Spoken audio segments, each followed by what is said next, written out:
Fez com livros. O ex-primeiro-ministro José Maria Neves lançou o seu livro de crónicas. É o primeiro, intitulado Nos Tempos da Pandemia, um livro escrito durante o período que o mundo esteve praticamente todo ele confinado. Tempos difíceis, por isso mesmo propícios à reflexão, como diz José Maria Neves, na entrevista que deu ao Júlio Rodrigues.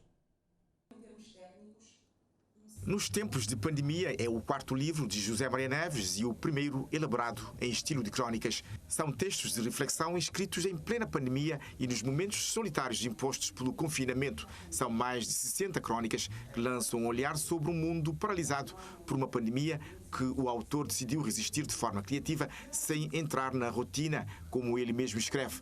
Nos Tempos de Pandemia é um livro riquíssimo, atual e cheio de pistas sobre como enfrentar os desafios atuais, diz a Eline Barbosa, que apresentou a obra. Começou por ser um livro das crónicas que o Dr. José Maria Neves foi publicando ao longo dos Tempos de Pandemia, que é o nome do livro. Portanto, durante o confinamento ele foi escrevendo todos os dias e foi publicando nas redes sociais.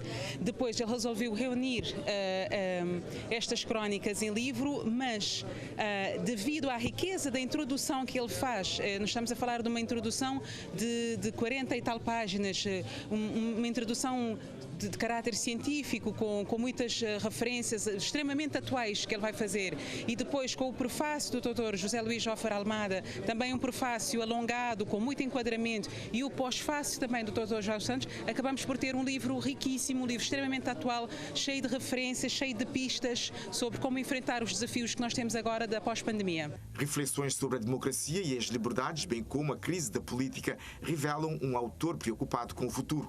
Um futuro que, de acordo com José Maria Neves, passa pela qualidade das instituições e pelo talento das lideranças. Nestes tempos de pandemia foi possível pensar sobre as liberdades, sobre a democracia, sobre o iliberalismo, sobre os consensos que são necessários, sobre a crise da política, mas também pensar um pouco sobre a geopolítica mundial, as relações entre os Estados, as perspectivas do mundo pós-pandemia, as questões ambientais, as desigualdades sociais e as desigualdades entre os países, e tentar perspectivar um pouco o futuro. O futuro passa pela qualidade das instituições, pelo talento das lideranças. Nos Tempos de Pandemia sai sob a chancela da Arnaldo França Editora. Foi prefaciado pelo escritor José Luís Joffre Almada e pós-faciado pelo jurista João Santos.